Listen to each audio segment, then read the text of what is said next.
pidiendo y clamando sabiduría a Dios Padre, a mi Señor y Rey Jesucristo y al maravilloso Espíritu Santo. Me tomé la iniciativa de recopilar datos de la vida de mi Señor y Rey Jesucristo, uniendo los 4 evangelios canónicos y además agregando testimonios de algunos evangelios apócrifos, los cuales entiendo que son ocultos, secretos, escondidos. Mi intención es ampliar aún más con esta investigación el panorama de la vida del ser más sublime del universo y maestro de maestros, Jesucristo.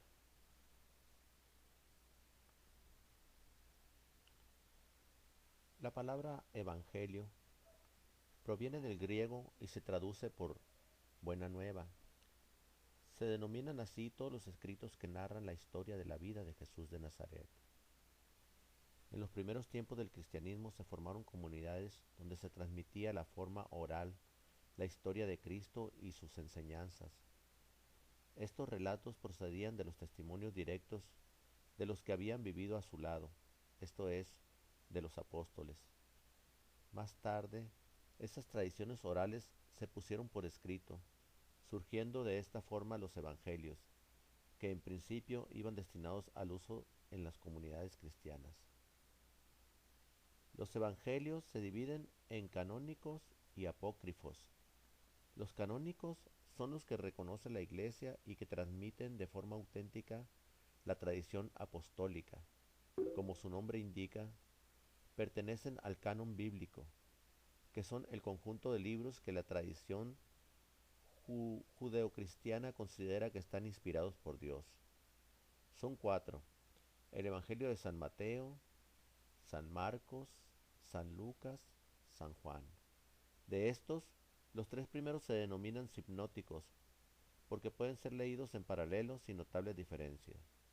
No así el Evangelio de San Juan, que es bastante diferente a los 3. De hecho, fue considerado apócrifo durante algún tiempo.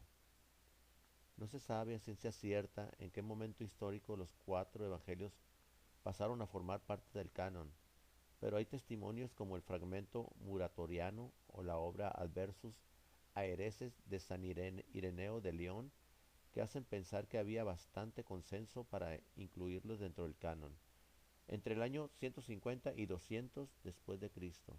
No obstante, la noticia de su inclusión definitiva en él se produjo a finales del siglo IV, con la exclusión de todos los demás evangelios, pero fue en el concilio de Trento, 1545-1563, donde se presentó la lista oficial de libros del Nuevo Testamento, que serían en adelante considerados como dogma. Desde este momento quedaron excluidos definitivamente del canon todos los evangelios llamados apócrifos.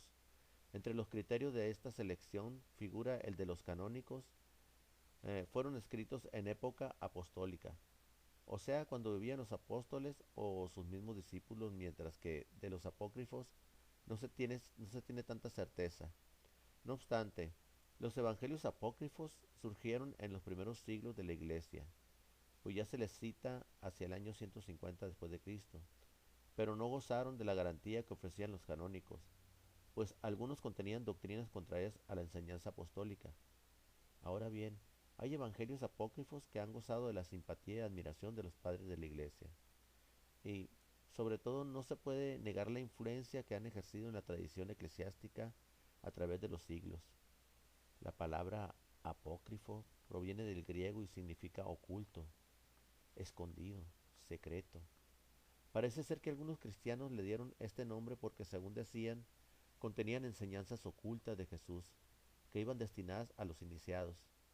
Más tarde, sin embargo, la palabra apócrifo adquirió la connotación de falso, desautorizado, origen dudoso, sobre todo entre los miembros de la Iglesia. Actualmente las opiniones están divididas.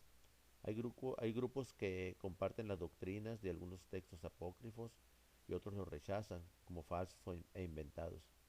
Pero no cabe ninguna duda de que su lectura y estudio arrojan bastante luz sobre la época de Cristo, el origen del cristianismo y su pensamiento inicial. Podemos decir que gracias a que estos textos fueron escritos y conservados, hoy tenemos un cuadro más completo y menos parcial de los primeros siglos de la era cristiana. También podremos comprobar la superioridad de los canónicos con respecto a algunos apócrifos, pero no entenderemos por qué fueron rechazados otros que a nosotros nos parecerán tan verdaderos y rigurosos como los canónicos. Existen varios tipos de evangelios apócrifos.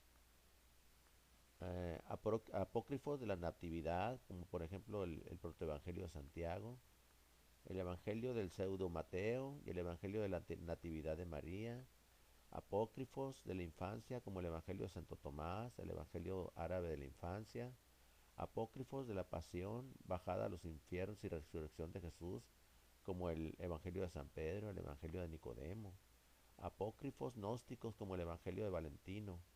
Los textos presentados en esta edición pertenecen a uno u otro de los cuatro tipos anteriores y estamos seguros de que el lector encontrará en ellos verdaderas joyas, tanto históricas como espirituales, que le enriquecerán enormemente. Le invitamos pues a hacer un recorrido por estas maravillosas páginas que nos han legado la antigüedad cristiana y a disfrutarlas con provecho.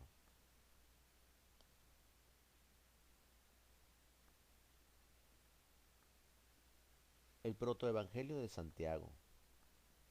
El autor del protoevangelio de Santiago se centra en los acontecimientos que supuestamente tuvieron lugar desde la adolescencia de la Virgen María hasta el nacimiento de Jesús. El título con el que es conocido en la actualidad fue acuñado por primera vez por el humanista francés Guillermo Postel, quien hizo una traducción latina de este evangelio. Postel, al ver que era leído con frecuencia en diversas iglesias de Oriente, creyó que se trataba de un evangelio canónico y lo tomó por el prólogo del evangelio de San Marcos. Esta idea no es descabellada, pues la narración, si se antepone a dicho evangelio, parece llenar un hueco que le falta al contarnos infinidad de detalles de los acontecimientos anteriores al nacimiento de Jesús, principalmente de María y José. Sin embargo, Orígenes lo conocía por el nombre del libro de Santiago, el cual algunos autores creen más apropiado. El supuesto autor del texto es Santiago, el menor hermano del Señor, aunque en realidad no sabemos quién fue, ya que puede haber sido firmado con este nombre para dar mayor credibilidad a su relato. La antigüedad del texto no se sabe con exactitud, pero muy probablemente fue escrito hacia el año 150 de nuestra era. El texto consta principalmente de tres partes bien definidas. Primero, cuenta la vida de María, remontándose hasta sus padres y citando incluso sus nombres, Joaquín y Ana, hasta el nacimiento de Jesús. Segundo, el nacimiento de Jesús y todo lo milagroso que sucede a su alrededor. Tercero, la matanza de los inocentes y el asesinato de Zacarías. Un libro que sin duda ha ejercido una influencia enorme en la sociedad a través de todos los tiempos. Capítulo 1. Dolor de Joaquín. Constan las historias de las 12 tribus de Israel que había un hombre llamado Joaquín, rico en extremo, el cual aportaba ofrendas dobles, diciendo: el excedente de mi ofrenda será para todo el pueblo, y lo que ofrezca en expiación de mis faltas será para el Señor, a fin de que se me muestre propicio. Y habiendo llegado el gran día del Señor, los hijos de Israel aportaban sus ofrendas. Y Rubén se puso ante Joaquín y le dijo: no te es lícito aportar tus ofrendas. El primero, porque no has engendrado en Israel vástago de posteridad. Y Joaquín se contristó en gran medida, y se dirigió a los archivos de las 12 tribus de Israel, diciéndose: veré en los archivos de las 12 tribus si soy el único que no ha engendrado vástago en Israel. E hizo perquisiciones y halló que todos los justos habían procreado descendencia en Israel. Mas se acordó del patriarca Abraham y de que Dios en sus días postímeros le había dado por hijo a Isaac. Y Joaquín quedó muy afligido y no se presentó a su mujer, sino que se retiró al desierto y ahí plantó su tienda y ayunó 40 días y 40 noches. diciendo entre sí, no comeré ni beberé hasta que el Señor mi Dios me visite y la oración será mi comida y mi bebida. Y Ana, mujer de Joaquín, se deshacía en lágrimas y lamentaba su doble aflicción, diciendo, lloraré mi viudez y lloraré también mi esterilidad. Y habiendo llegado el gran día del Señor, Judith su sierva le dijo, ¿hasta cuándo este abatimiento de tu corazón? He aquí llegado el gran día del Señor en que no te es lícito llorar, mas toma este velo que me ha dado el ama de servicio y que yo no puedo ceñirme porque soy una sierva y él tiene el signo real. Y Ana dijo, apártate de mi lado, que no me pondré eso, porque el Señor me ha humillado en gran manera. ¿Acaso algún perverso te ha dado ese velo y tú vienes a hacerme cómplice de tu falta? Y Judith respondió, ¿qué mal podría desearte, puesto que el Señor te ha herido de esterilidad, para que no des fruto en Israel? Y Ana, sumamente afligida, se despojó de sus vestidos de duelo, y se lavó la cabeza, y se puso su traje nupcial, y hacia la hora nona bajó al jardín para pasearse. Y vio un laurel, y se colocó bajo su sombra, y rogó al Señor diciendo, Dios de mis padres, bendíceme y acoge mi plegaria, como bendijiste las entrañas de Sara y le diste a su hijo Isaac.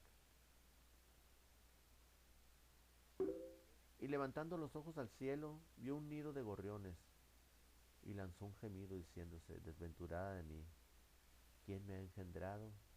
¿Y qué vientre me ha dado a luz?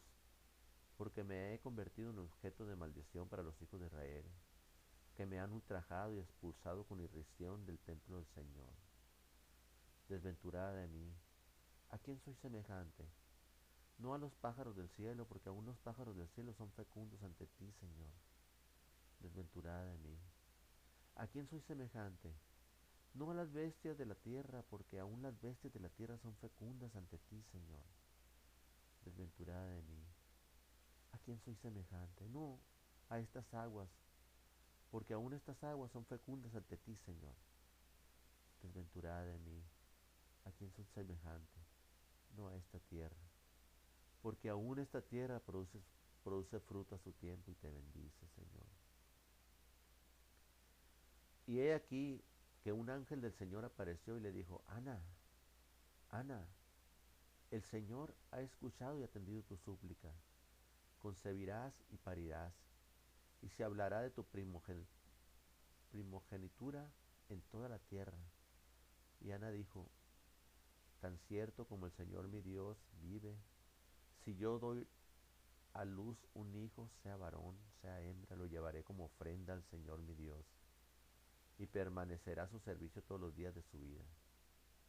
Y he aquí que dos mensajeros llegaron a ella diciéndole, Joaquín, tu marido, viene a ti con sus rebaños, porque un ángel del Señor ha descendido hasta él diciéndole, Joaquín, Joaquín, el Señor ha oído y ha aceptado tu ruego. Sal de aquí porque tu mujer Ana concebirá en su seno. Joaquín salió y llamó a sus pastores diciendo, traedme 10 corderos sin mácula, y serán para el Señor mi Dios, y 12 terneros, y serán para los sacerdotes y para el consejo de los ancianos, y 100 cabritos, y serán para los pobres del pueblo. Y he aquí que Joaquín llegó con sus rebaños, y Ana, que lo esperaba en la puerta de su casa, lo vio venir, y corriendo hacia él, le echó los brazos al cuello, diciendo, ahora conozco que el Señor mi Dios me ha colmado de bendiciones, porque era viuda y ya no lo soy. Estaba sin hijo, y voy a concebir uno en mis entrañas. Y Joaquín guardó reposo en su hogar aquel primer día. Y al día siguiente presentó sus ofrendas, diciendo entre sí, de esta manera, si el Señor Dios me es propicio, me concederá ver el disco de oro del gran sacerdote. Y una vez hubo presentado sus ofrendas, fijó su mirada en el disco del gran sacerdote, cuando éste subía al altar, y no notó mancha alguna en sí mismo. Y Joaquín dijo, ahora sé que el Señor me es propicio y que me ha perdonado todos mis pecados. Y salió justificado del templo del Señor y volvió a su casa.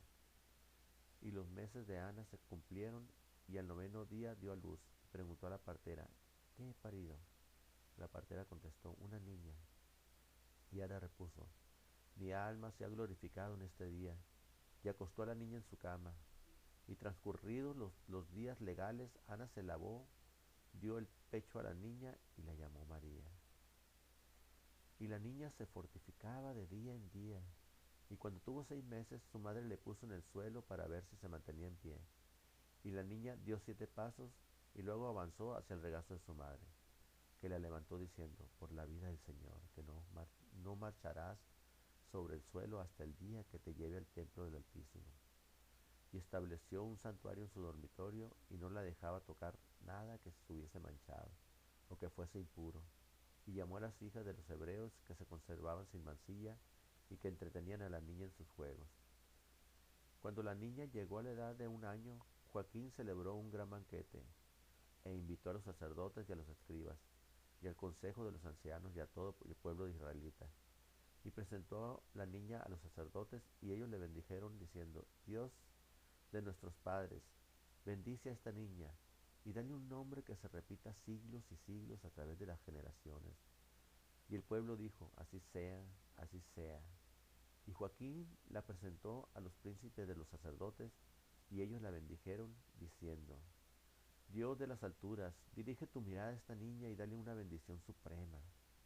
Y su madre la llevó al santuario de su dormitorio y le dio el pecho, y Ana entonó un cántico al Señor Dios, diciendo, elevaré un himno al Señor, mi Dios, porque me ha visitado y ha alejado de mí los ultrajes de mis enemigos. Y me ha dado un fruto de su justicia, a la vez uno y múltiple ante él. ¿Quién anunciará a los hijos de Rubén que Ana amamanta a un hijo? Sabed, sabed vosotros las 12 tribus de Israel, que Ana amamanta a un hijo. Y dejó reposando a la niña en el santuario del dormitorio, y salió y sirvió a los invitados. Y terminando el convite, todos salieron llenos de júbilo y glorificando al Dios de Israel.